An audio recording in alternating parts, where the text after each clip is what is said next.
So this is a demonstration of static and kinetic friction. This is just a 2 kilogram weight. That's what this is. And this is just a block, wood. And I just set the weight on the wood side and I'm going to drag it. This is a scale that reads in newtons, and so I'm just using the Newton scale to drag the weight. And what you're going to find is, I'm going to have to hold it sideways. You have to read it sideways. So if I set it down and sort of let it just get anchored there for a minute, I can pull, and you'll see that that's 5 newtons, right? There's 6 newtons, and it's not moving with 6 newtons, right? Might even get it up to 7 before it starts to move. And now when it moves, I can pull it with 5, or yeah, 5, right? And so the kinetic friction, the friction when it's moving is smaller than the static friction, the friction when it's stationary. That's what this demonstrates. I'm going to go ahead and put another weight on there to give it a little more sort of sticking power. I'm trying to just get a larger difference between the kinetic and the static friction. But so let's see how hard we can pull it before it starts to move. Again, there's 7, 8, 9, maybe. So now it's up to 10, and it's still not moving. There at 10, right? There's 11. There's 12, 13, maybe 14. And now once I get it going, I can keep it going at, what is that, 9.5 or 10 or something like that, right? Once I have it going, it'll keep moving at a much smaller force than it starts moving at. Let's do that one more time. So here is a wider field of view here.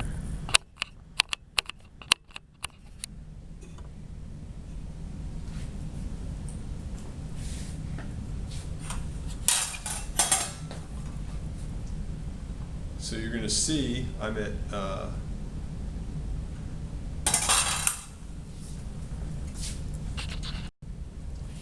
so here I'm demonstrating static versus kinetic friction.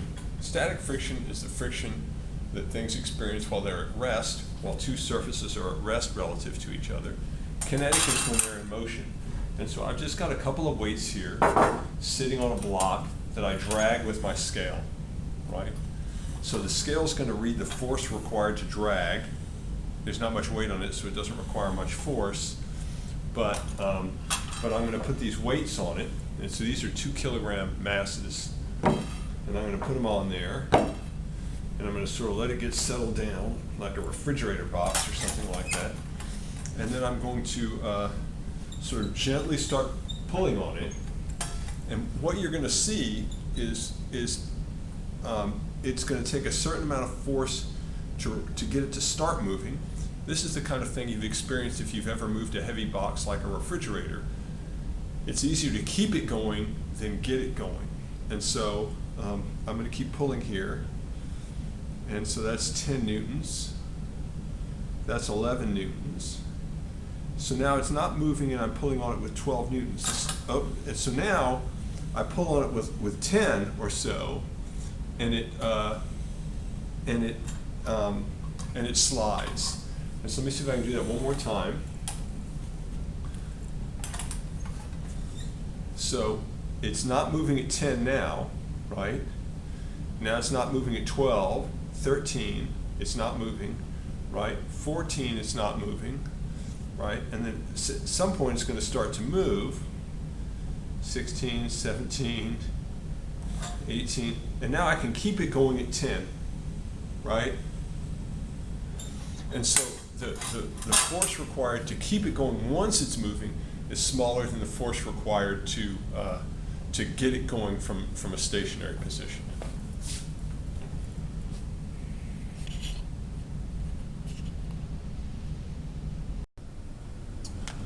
So the normal force is the component of the contact force perpendicular to the contact surface. friction force is the component of the contact force parallel to the contact surface. So let's say I have my iPad here, and I lean my finger against it like this, right? And so I'm exerting a force in the direction of my finger. I've got both normal force happening there and friction happening there. And so if I draw that, let me draw a little picture here. Here's my iPad, right? And I exert a force this way with my finger, F. That's the force that I'm exerting. Well,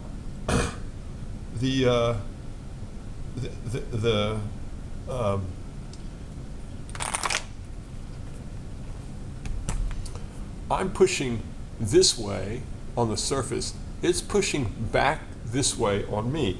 And so this is me on iPad, right? There's an equal and opposite force to that, which is the iPad,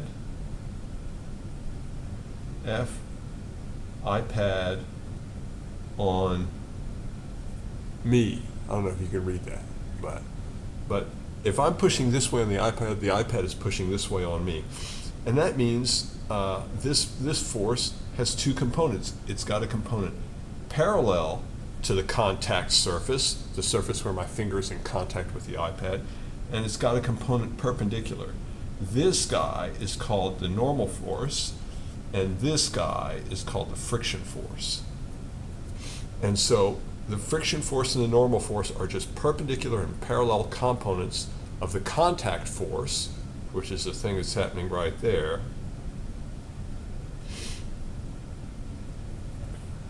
between two objects that are touching each other. And so we've already talked about the normal force. It's just the outward push that a surface gives back to whatever's leaning into it. And then the friction force is the parallel piece. We often encounter both of these. We have a lot of experience with friction. Anytime you drag something across a surface, you experience friction.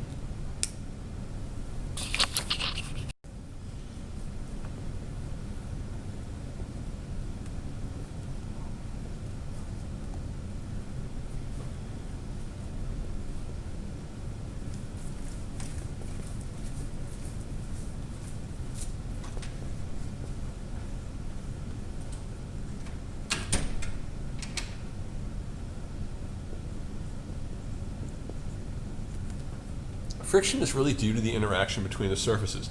If I have some surface here, like a block or an eraser that I'm dragging across the surface, on a microscopic level, a surface looks like that. Even if it looks smooth, let's say the top of this, right? Even if it looks smooth on a microscopic level, it's not smooth. Same thing with the whiteboard. It's also not smooth. And so when these surfaces rub against each other, there are effects that cause them to interact. The atoms in this surface interact with the atoms in this surface, and they slow the process down. Also, you have stuff sticking up that causes drag and all kinds of things like that. And so the friction is just due to the interaction between the two surfaces as one surface is being moved over another.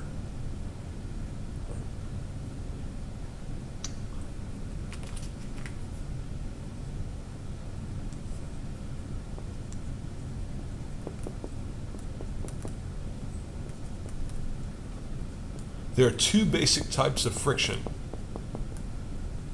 Pause and see if you can think of them. The first one is called static friction, and the second one is called kinetic friction.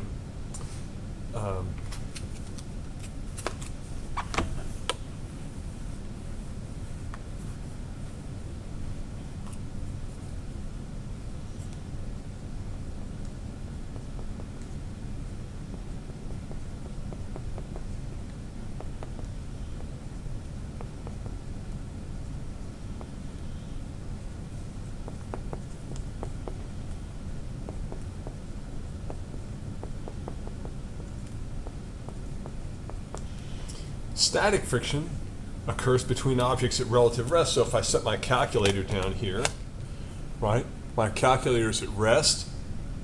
If I start trying to push on my calculator, the friction force that I feel when I try to push is the static friction force. It's hard for me to push it, as long as I don't push too hard, and it doesn't move. And so what I'm experiencing is static friction because the calculator's at rest. Once I start to move it, let's see if I can do it this way. There we go. So once I start to move it, now I'm interacting with kinetic friction, and that's different. If you've ever used like if you've ever moved like a refrigerator in a big box, we all notice, I think, that it's easier to keep something going than it is to get it going. And when you say that, you're talking about the difference between static friction and kinetic friction. Kinetic friction is always less than or equal to static friction. And so usually, once you get something moving, it's easier to keep it moving, unless it's like on Teflon or something, in which case it's about the same. So kinetic friction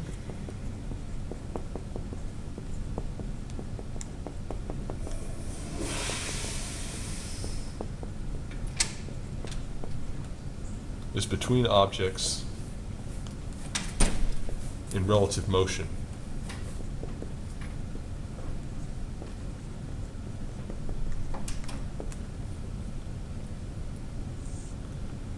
That's kinetic friction. So we'll have mathematical formulas for these. The formula for static friction, we usually call it F sub s. We say it's less than or equal to mu sub s times the normal force.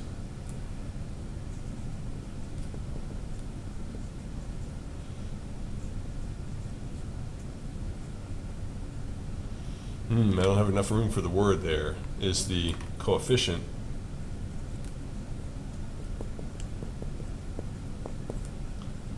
of static friction.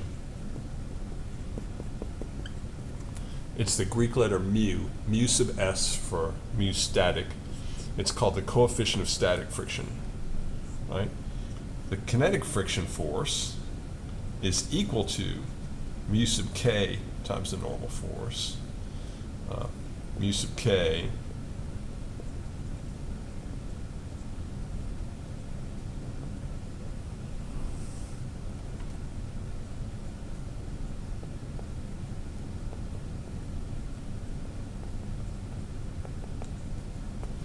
is the coefficient of kinetic friction.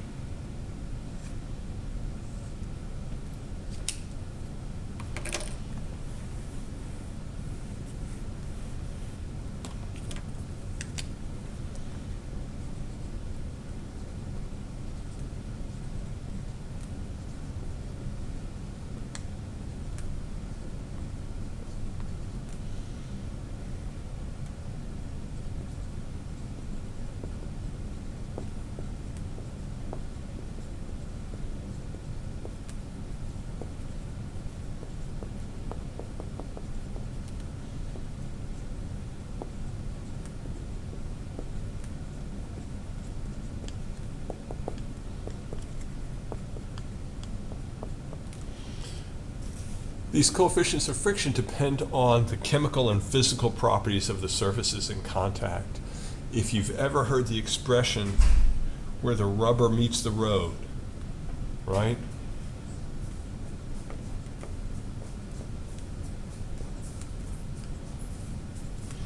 That's where the action is, where the rubber meets the road. Mu sub s and mu sub k depend on what kind of rubber it is and what kind of road it is to tell what the friction forces are going to be.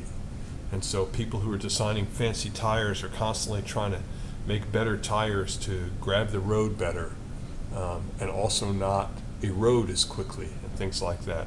But they're always looking at the frictional forces between things like rubber and asphalt or rubber and cement and so on, and how to maximize those things. We want our, sometimes you want low friction like inside an engine, but sometimes you want high friction where the tire meets the road. And so these are critical factors in designing better tires, for example.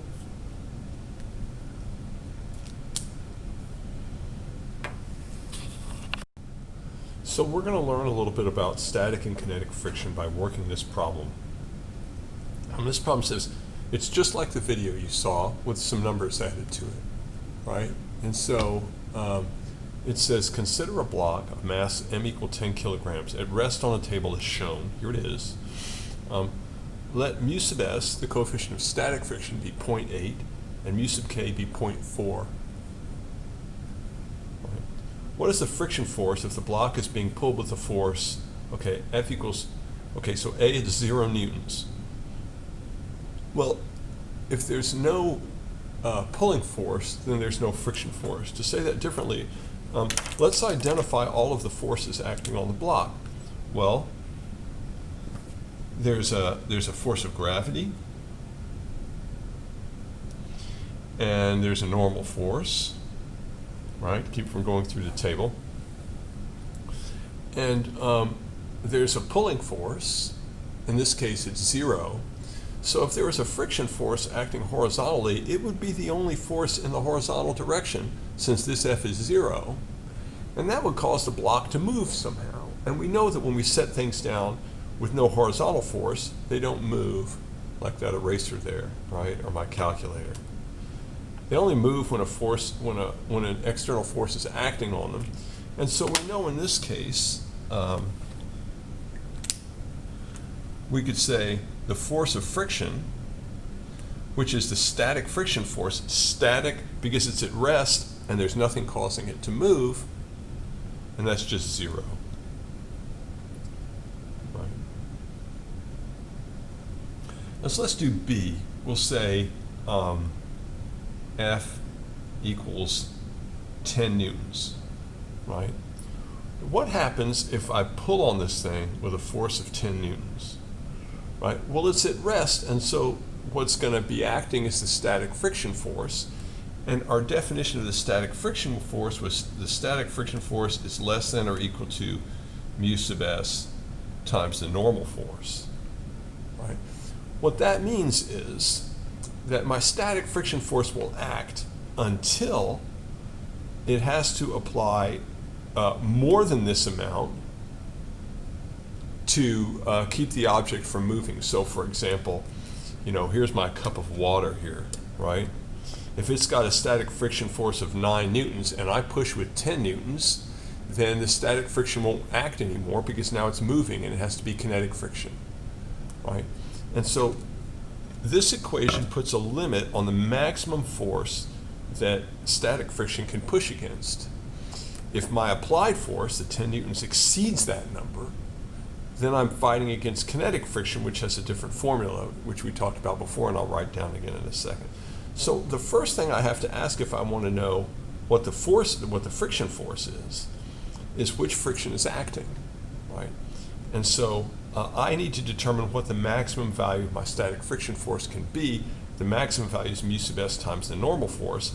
If I come over here and make a free body diagram out of this, right? This is my normal force. This is my force of gravity.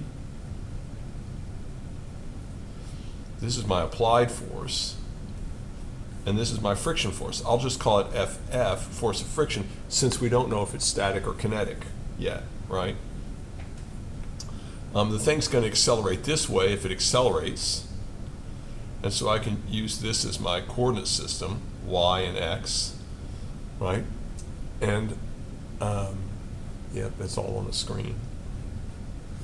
And so I can look at the sum of the forces in the y direction.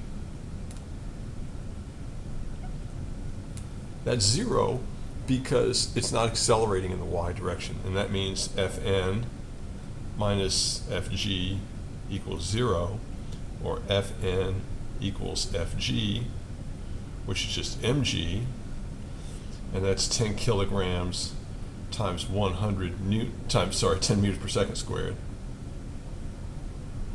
And that's 100 newtons. So my normal force is 100 newtons in this case, and that means my static friction force must be less than or equal to 0.8 times 100 newtons. Or my static friction force is less than or equal to 80 newtons. Well, this is 10 newtons, right?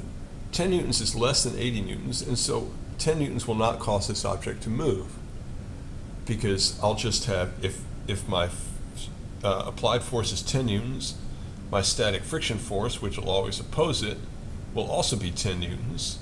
It just applies less than or equal to that, as much as it can do to keep the object from moving. That's what the static friction force can do. And so, in this case, my static friction force is 10 newtons, going that way, right? So let's do another one. Let's see, say C. Let's say, how about F equals 79 newtons? Right. Well, nothing changes except now this number, instead of being 10, is 79, right? My static friction force can apply up to 80, and so 79 applied is not enough to get it to move. The static friction force says, okay, if you're going to pull a 79, I'm going to pull a 79 newtons, and the object continues to remain at rest. And so here we would say the force of static friction is also equal to 79 newtons. Right? Object doesn't move. So it's a static friction force, the object's still at rest, and it's 79 newtons. The static friction force just opposes whatever you do until you exceed this number, and then it quits. And so you can probably guess what the next question I'm going to ask you is. I'm going to say D. What if my applied force is 81 newtons? I would say 80, but that gets bouncing on the head of a pin. Let's just say it's greater than 80, so we'll pick 81, right? Now, my applied force over here is 81 newtons. By the way, notice through all this stuff, the normal force doesn't change, right? These are horizontal forces. The normal force is just opposing the weight. That's just the y direction business. And so the normal force doesn't change. And so this is greater than the maximum value of static friction, which is 80 newtons.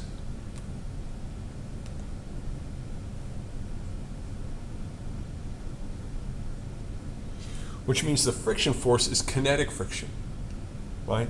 We said earlier the kinetic friction force is equal to mu sub k times the normal force, right?